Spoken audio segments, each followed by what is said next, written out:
kami dari mahasiswa dari UPSI, Universitas Ginasarana Indonesia. Informatika, maaf. Salah. Jadi bukan Bank Syariah Indonesia ya? Bukan tuh. Nah, perkenalan aja, nama kakak Ragil Sirkitri Randi, bisa dipanggil Agil aja. Halo Agil. Agil Rangga. Perkenalkan, nama saya Muhammad Samir Razak, bisa dipanggil Samuel. Halo Samuel. Perkenalkan, nama saya Nabil Chandra, bisa dipanggil Nabil aja. Halo Nabil. Perkenalkan, nama saya Muhammad Fahri Husaini, biasa dipanggil Fahri. Halo Fahri. Perkenalkan, nama saya Noah Aurel, biasa dipanggil Noah. Perkenalkan, nama saya Muhammad Hanafi, biasa dipanggilnya Ara. Halo adik-adik yang ganteng semua dan cantik. Perkenalkan, nama saya Febrio Putra Pratama, dipanggil Rio. Halo semuanya, nama saya Muhammad Riki Salafis. Kalian bisa panggil saya Arif. Jadi tema kita kali ini adalah AI atau Artificial Intelligence. Nah, tadi kan kalian udah kenal ya teman-teman kita ya. Nah, ini pertanyaan singkatnya. AI atau Artificial Intelligence itu adalah kecerdasan buatan atau teknologi yang memungkinkan komputer untuk atau mesin peniru yang memungkinkan komputer atau mesin peniru kemampuan berpikir dan belajar manusia. AI dikembangkan melalui campur tangan manusia dengan memanfaatkan data, algoritma, dan rekayasa teknologi. Nah, lalu sejarah AI atau Artificial Intelligence mulai berkembang pada tahun 1950 ketika istilah AI diperkenalkan oleh John McCarthy dalam sebuah konferensi. Pada awalnya, AI dikembangkan untuk membuat komputer mampu berpikir dan memecahkan masalah seperti manusia. Seiring perkembangan teknologi, AI semakin canggih berkat kemajuan komputer, internet, dan data yang besar atau disebut juga big data. Saat ini AI telah digunakan dalam berbagai bidang seperti pendidikan, kesehatan, bisnis, dan juga transportasi.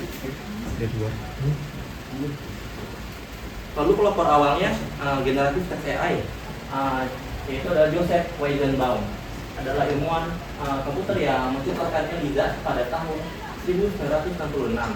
ELIZA merupakan salah satu chatbot pertama yang dapat berkomunikasi dengan manusia melalui teks. Meskipun sederhana dan hanya menggunakan pola percakapan yang telah diprogram, ELIZA menjadi dasar perkembangan chatbot dan generatif teks AI modern. Kesimpulannya, Joseph Weizenbaum dikenal dengan sebagai salah satu pelopor AI karena menciptakan ELIZA, chatbot awal yang membuka jalan bagi teknologi AI berbasis teks saat ini.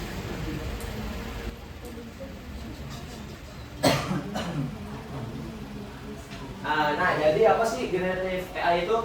Jadi generatif artificial intelligence atau bisa disingkat GAI ini teknologi kecerdasan yang bisa ngebuat konten. Maksudnya kayak gimana? Mungkin kalau adik-adik pernah bikin gambar, video, musik atau di AI, nah itu kerjaannya dia, GNI ini.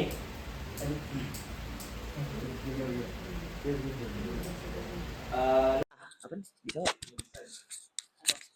Tes. Gak bisa. Tapi sini buat apa? Buat record lagi, buat record. Jadi sorry ya. Jadi LLM itu apa? Large Language Model. Jadi dia itu model kecerdasan buatan yang dirancang buat memahami, memproses, dan menghasilkan bahasa manusia dalam bentuk teks. Nah, jadi LLM ini bakal nyari dokumen-dokumen, terus web, artikel di internet, lalu dikasih ke kita dengan bahasa yang mudah dimengerti manusia. Lanjut.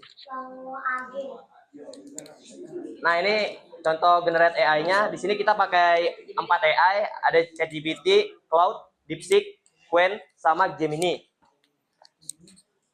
Lanjut. Nah, ini perbandingan dari 3 model tadi, model AI yang tadi, yaitu ada ChatGPT, ini model yang paling seimbang buat berbagai kebutuhan, terus kuat juga buat coding atau percakapan, analisis, dan kreativitas. lalu cocok juga untuk penggunaan sehari-hari maupun profesional. Lalu dilanjut dengan DeepSeek AI. AI ini menawarkan performa yang mendekati model premium dengan biaya yang jauh lebih rendah. API dapat berkali-kali lebih murah dibanding cloud dan beberapa model OpenAI. Nah, sangat populer untuk startup dan developer yang ingin menekan biaya operasional AI. Lalu lanjut lagi untuk cloud, dikenal unggul dalam memahami konteks panjang, analisis dokumen, dan penulisan. Lalu juga banyak digunakan pada lingkungan bisnis dan enterprise. Kualitasnya juga tinggi, tetapi biaya penggunaannya relatif mahal. Setelah AI, saya akan melanjutkan computer vision. Nah, computer vision ini punya 4. Pertama, dia lahir tahun 63 ini, dia lahir Larry Robert berhasil menciptakan computer vision. Lalu tahun 1989 mulai uji coba untuk generasi selanjutnya. Si Ian Lawson ini menciptakan LeNet, model pertama yang sukses membaca tulisan. Dan di komersial tahun 2001, algoritma Viola Gens diperkenalkan lagi, memungkinkan kamera digital bisa memperkenalkan secara real time, mendeteksi wajah maksudnya. Lalu lanjut. Lalu ini ada deep learning yang tadi mendeteksi wajah dan sebagainya. Di sini bayangkan kita sedang mengajari seekor anak kecil untuk mengenali kucing. Kita tidak memberikan anak itu memberi tahu buku teks rumus matematika tentang panjang ekor atau sudut telinga kucing tersebut. Kita hanya perlu memperlihatkan visual kucing tersebut. Lama-kelamaan otak anak tersebut menyimpulkan sendiri ciri-ciri kucing itu sendiri. Deep learning ini dalam computer vision bekerja dengan cara yang persis sama dengan manusia. Lanjut. Bagaimana sih cara kerja deep learning itu? Di sini ada 3. Pertama itu memberi makan data. Komputer ini memperlihatkan ribuan hingga jutaan foto. Lalu yang kedua, belajar berlapis-lapis. Komputer ini selalu belajar kayak manusia ya. Jaringan saraf digital yang meniru otak manusia. Dan yang ketiga ini mengenali otomatis. Hasilnya komputer bisa memahami isi foto, gambar, dan video secara mandiri tanpa disuruh. Lanjut. Dan sini akan dilanjutkan oleh teman saya. Kita lanjut ke RoboFlow. Jadi computer vision itu adalah toolsnya adalah RoboFlow. Yang dimana RoboFlow adalah platform berbasis code yang bisa untuk dirancang untuk mempermudah dan mempercepat siklus untuk pembuatan model computer vision. Jika deep learning untuk mesinnya, maka RoboFlow adalah bengkelnya atau pom bensinnya. Jadi platform ini adalah mengerjakan tugas-tugas di balik layarnya. Jadi kita tidak perlu untuk menulis kode pemrograman yang seperti kita kenal adalah coding. Kita nggak perlu menggunakan coding. Lalu kita hanya mengunggah foto-foto yang siap dipakai. Misalkan ibarat foto-foto itu maksudnya adalah datasetnya. Jadi kita menggunakan dataset yang disediakan oleh RoboFlow itu tersendiri. Oke, lanjut. Pasti kan di sini kita akan bertanya, kenapa sih kita menggunakan RoboFlow? Di sini akan kakak jelaskan. Sebelum ada RoboFlow, seorang ilmuwan itu susah atau sangat sulit untuk menggabungkan dataset. Perlu waktu berhari-hari, bahkan berminggu-minggu untuk membersihkan dataset itu tersebut. Jadi di sini kenapa kita menggunakan RoboFlow adalah untuk memangkas proses dataset itu tersendiri. Jadi kita hanya untuk perlu mungkin menit atau jam itu bisa. Jadi ibaratnya itu RoboFlow itu adalah tools untuk meringankan beban para ilmuwan untuk sekarang atau yang pengen dibikin project itu sendiri. Lanjut. Oke, kita masuk ke RoboFlow sebagai sebagai riset, sorry. Jadi di RoboFlow itu menyediakan dataset raksasa yang bernama RoboFlow Universe. Jadi di situ teman-teman bisa mengambil dataset yang dari RoboFlow yang dimana itu udah disediakan oleh pengunggah-unggah dari user RoboFlow-nya itu sendiri. Jadi dataset dari RoboFlow Universe itu adalah udah siap, benar-benar udah jadi, tinggal kita masukkan saja ke project kita sendiri. Lalu ke otomatisasi berbasis AI, yaitu memotong waktu riset dengan fitur auto labeling atau menggunakan model. Jadi di RoboFlow itu bisa menggunakan riset dan menggunakan model. Ibarat kita menggunakan label, kalau misalkan kita ingin mendeteksi kacamata, kita menggunakan dataset RoboFlow Universe itu memilih kacamata, lalu kita labeling dengan bernama kacamata.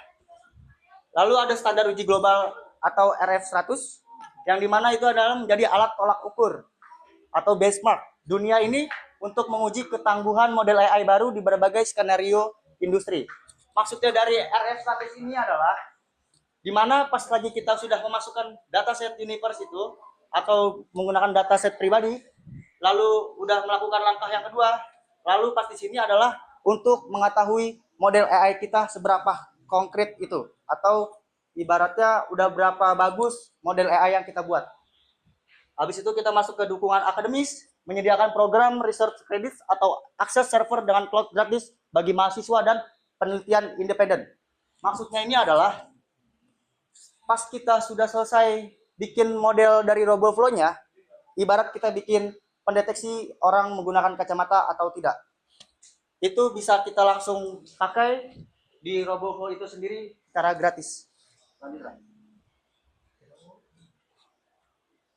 Oke, kita masuk ke roadmap RoboFlow-nya. Dengan yang tadi saya bilang, sebelum dimulai melatih model dengan RoboFlow, kita harus mengikuti beberapa step awal hingga akhirnya. Itu untuk melatih AI kita agar bisa mendeteksi sebuah objek. Dengan yang saya bilang di awal tadi, untuk yang pertama adalah pengumpulan data atau collection. Kita akan mengumpulkan data-data sendiri dari universe RoboFlow itu. Lalu kita ke pelabelan atau labeling, kita mengasih tahu bahwa benda itu misalkan kacamata atau handphone untuk alat objek deteksinya. Lalu ke peningkatan data atau augment yang pas lagi kita train atau kita deploy atau bukan deploy ya. Train atau kita pelajari AI-nya. Lalu kita pelatihan langsung ke train untuk membuka hasil project kita. Lanjut. Oke, langsung ke tahap live implementasinya atau demo yang kita sudah bikin atau kita ajarkan dulu di sini. Boleh, Ra? Oke, ini jadi ini RoboFlow-nya, web RoboFlow yang dimana nih kita bakalan coba buat ini dulu deh. Ini kita udah ada datasetnya ya, dataset ngelik banget. Ngelik banget ya. Nih, ini dataset kacamata. Jadi kita akan membuat kita bikin secara live kamera buat mendeteksi kacamata orang. Ya enggak harus sih, intinya kacamata aja.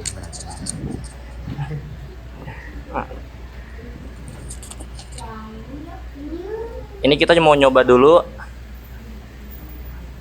bikin modelnya, kita train. Ya benar.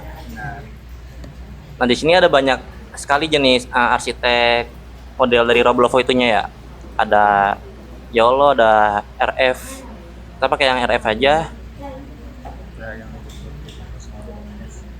Enggak, gue pakai ini. Ya.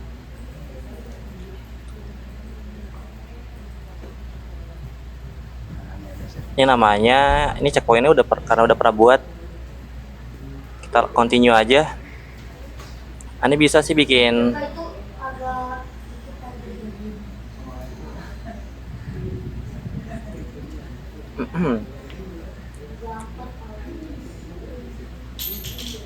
misalkan ini kita buat version dataset yang terbaru, misalkan ini yang terbaru.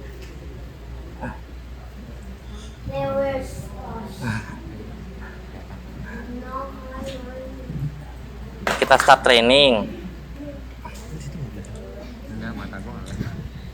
Tipe lagi nih besar. Biarin aja, typo dikit.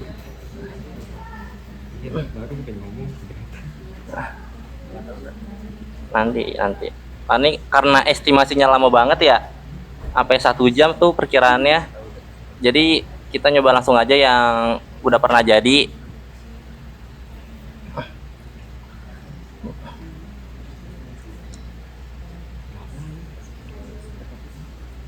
Bantu aja.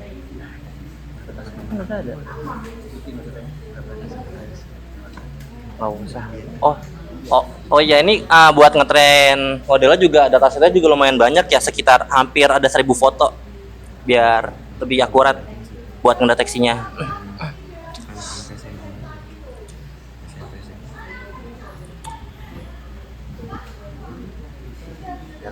Ini bisa juga mau pakai upload file atau langsung dari kamera. Ya udah lu kan pakai kacamata. Jam berantem nih pakai. Enggak mau, tinggal lu pakai kacamata.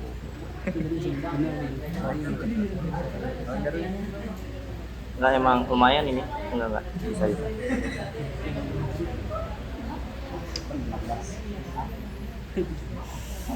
Ada ya. Lama amat. Ya. Bisa enggak? Ya, connection bro.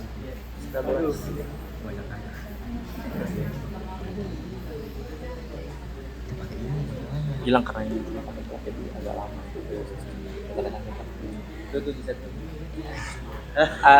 Tuh guys, kacamatanya kedeteksi kan, karena ini modelnya udah ketren, udah disiapin juga. Kalian? Mungkin ada yang mau nyoba?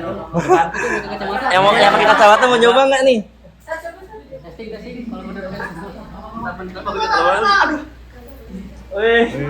Ya. Bang, itu kota Bang. Ini kalau Ini detection, object detection. kacamata, Bang, akurasi kalau kacamatanya tuh. angka-angkanya Itu itu tingkat akurasinya. tingkat akuratnya. Kalau makin gede berarti itu dia makin yakin kalau itu pakai kacamata atau itu benda kacamata itu. Coba dari jauh, kalau menjauh. Warnanya. Kalau Oh, itu kalau itu akurat. Akuratnya kecil. Semakin apa ukurannya semakin apa? Ya benar tuh. Kan makin jelas. Puas makin nggak? bisa. Puas nggak? Nah. Lepas bang. Kok? Lah. Oh, enggak nggak ada. Bembak sih. Enggak aman. Lah, ya aman nggak sih? Udah. Itu belakang. Itu ke kanan Lara, nggak usah di kiri, aneh. Ada? Ada kan?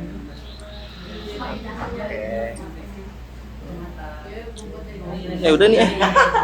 Udah. Stop. Udah.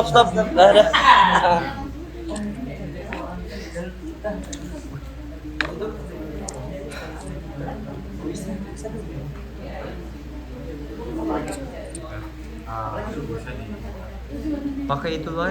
Oh iya nih, kita bakalan ngadain kuisnya ya sekarang ya.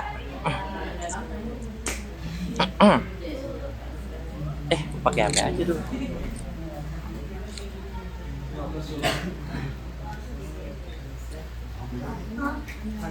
Jo. Lu aja luas buat kalau kayak gini. Kalau ini luas banget. Buat kuis doang.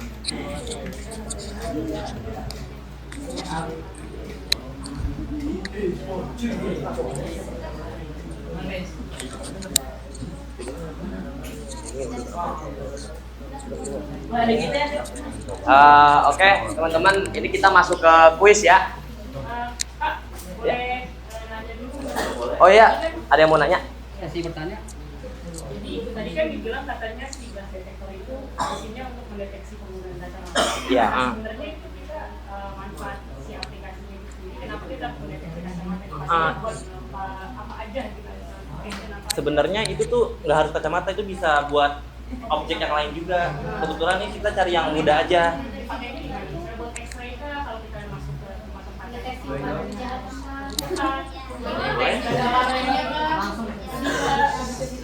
Awas, nggak kelihatan Saya akan jawab pertanyaannya. Jadi sebenarnya RoboFlow itu nggak harus kacamata aja. Jadi tergantung apa yang kita butuhin. Sebenarnya kalau misalkan kita pengen untuk barang handphone bisa juga. Jadi tergantung apa dengan dataset yang kita masukkan. Nah kebetulan ini kami memasukkannya adalah kacamata. Tuh, jadi apa yang kalian ingin masukkan itu datasetnya seperti handphone, laptop. Jadi kalau kakak pernah dulu bikin project yang namanya kehilangan barang. Jadi kakak bikin flash itu maksudnya yang masukin datasetnya itu ada laptop, ada dan HP. Dimana kalau laptop itu hilang dari pantauan kamera akan masuk email ke email kita sendiri. Jadi itu tergantung. Ya, itu salah satu contohnya. Jadi RoboFlow itu nggak cuma kacamata doang. Jadi tergantung apa yang kita inginkan dengan hasil yang kita masukin datasetnya itu, itulah yang akan AI latihnya gitu. Tapi kalau di sektor keamanan sendiri sebenarnya RoboFlow itu udah sering dipakai untuk kan mendeteksi barang, misalnya kita masukin ke datasetnya adalah barang-barang yang barang narkotika gitu misalnya, atau benda-benda tajam yang kayak gitu tuh bisa nggak? Bisa, tapi kalau untuk narkotika kayaknya kalau untuk kita nggak bisa, soalnya kita juga kalau dapatnya dari mana bahan narkotika aja dari mana masukin dataset narkotika itu kita nggak punya juga kan. Jadi itu berarti harus dari objek yang asli gitu ya? iya betul. Jadi kalau objek yang nggak asli, bagaimana cara AI itu mengetahui kalau itu kacamata atau yang bahan kita pengen objek itu? Kira-kira contoh lain data penggunaan RoboFlow mungkin tadi kan nyari barang hilang. Kalau yang lain ada nggak? Yang sekarang udah dipakai kita bisa temuin gitu Di dalam kehidupan sehari-hari. Kayak ini lampu lalu lintas, kayak di lampu lalu lintas penggunaan helm. Nah itu adalah salah satu contoh objek detektor. Kayak misalkan helm di kamera CCTV-nya itu kan ada, kita kan kalau misalkan kita nggak pakai helm didenda kan. Nah itu salah satu objek detection. Oke, yang tilang elektronik. Betul. Jadi kita kan nggak perlu kan polisi ngasih tahu kayak ngecek satu-satu siapa yang nggak pakai helm. Jadi itu adalah objek detection-nya. Jadi di mana pas lagi orang itu lewat nggak pakai helm, sistem akan menyimpan datanya kalau orang itu nggak pakai helm. Gitu. Jadi gunanya itu untuk computer vision-nya.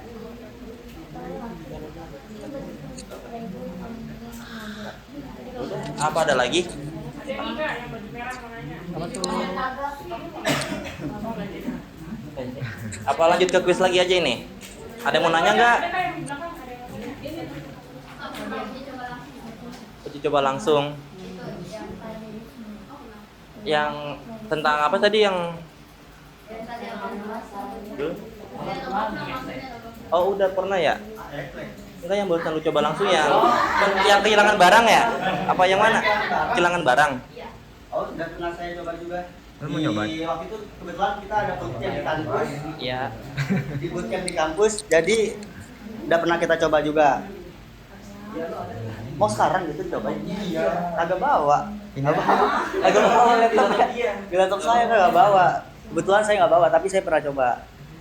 Oke aja. Langgaran. Emang Emang masih ada? Masih ada nggak hostingnya, coba lihat. Iya lagi ngerek. Oh iya deh. Bentar, kita coba lanjut dulu sembari cari. Udah ada lagi nggak nih, sembari dicari dulu ntar nih. Gua tahu.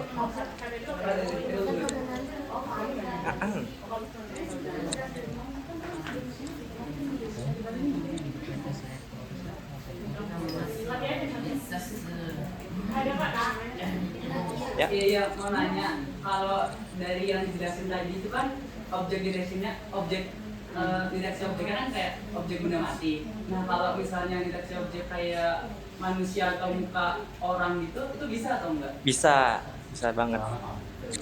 Ada juga sih orang-orang kelompok lain yang bikin kayak gitu. Boleh? Mantep ya. Jadi dataset yang tadi itu pertanyaan ada yang bagus. Apakah cuman barang mati aja? Jawabannya enggak. Bahkan petani nelayan juga memakai itu buat ikan. Jadi nelayan tidak perlu menghitung ikan tersebut di dalam kolamnya, jadi udah bisa. Pemasangannya gimana?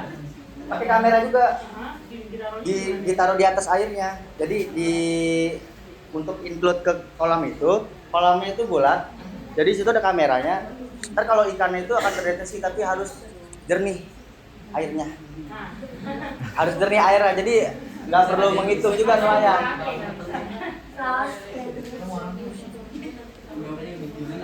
Ada pertanyaan lagi? Ada. Sudah.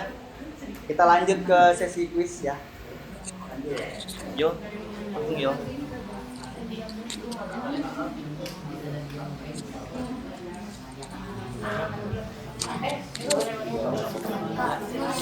Oke, kita lanjut ke kuis ya. Ini buat 3 orang.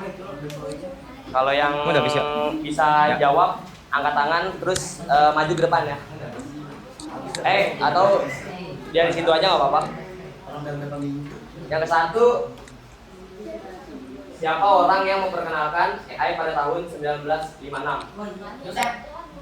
Dan makasih. Ya, kamu. John McCarthy. Siapa? John McCarthy. Oke. Oh, ya, ya. Oh, ya. Tiga orang. Tiga orang.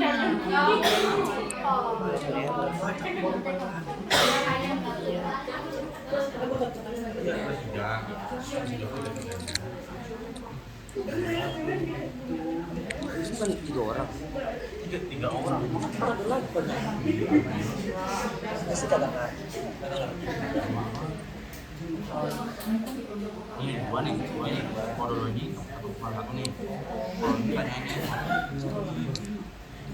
Tadi bertanya lagi ke dia, tahu nggak? Oh, oke.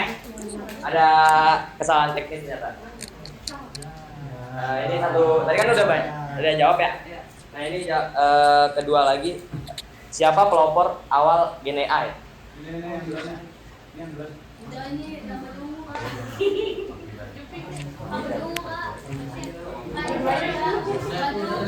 Enggak, tadi kan kamu udah jawab ya pertama.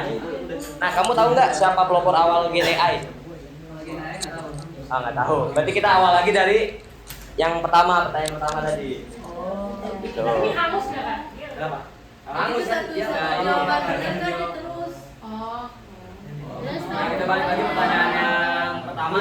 jadi sebenarnya dia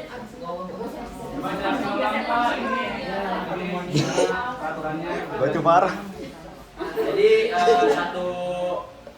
satu orang ini harus ngejawab dua soal ini nih. Yang pertama, soal hadiahnya. Yang pertama ini. Ada di map.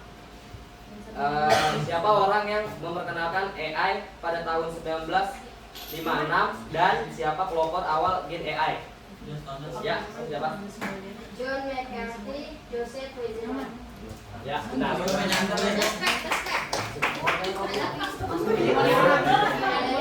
Nah, ini untuk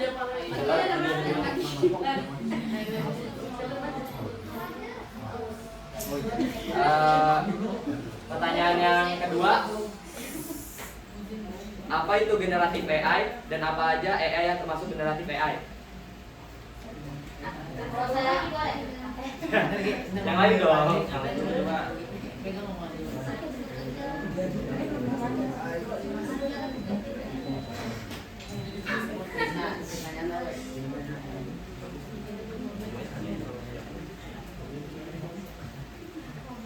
Terlalu sulit.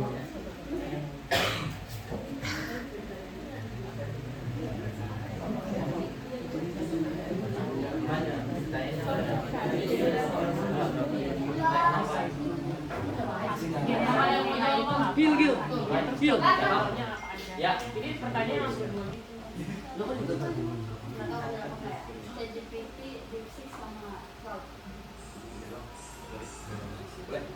Boleh. Ya, benar. Nah, ini pertanyaan terakhir buat pemenang terakhir. Apa itu RoboFlow dan dia menggunakan metode apa? Apa itu RoboFlow dan dia menggunakan metode apa? Bisa pakai bahasa kalian sendiri jawabnya.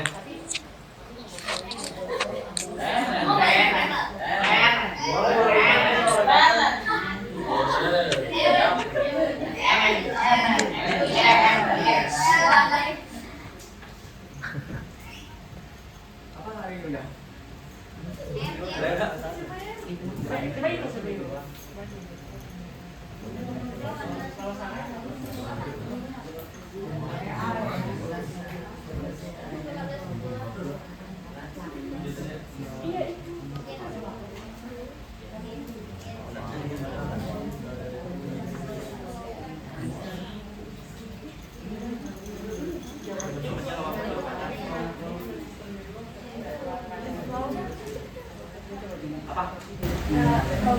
RoboFlow adalah platform berbasis blog Ya benar.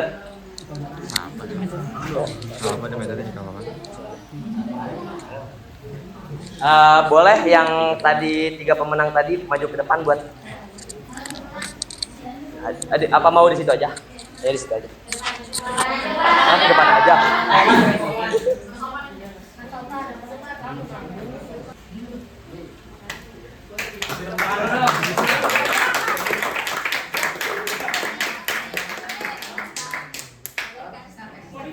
Itu buat ditabung ya, jangan buat jajan habis sendiri loh.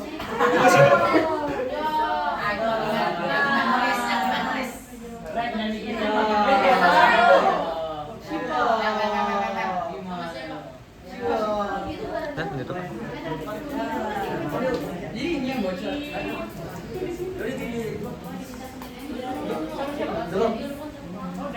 Udah nyambung kan kalau begitu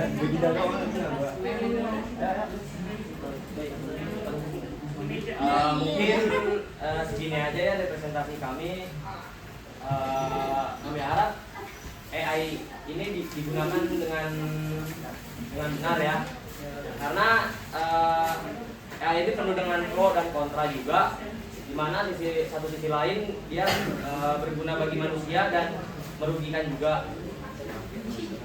Mungkin segitu saja. Kami dari Universitas Gina Sarjana Informatika mengundurkan diri.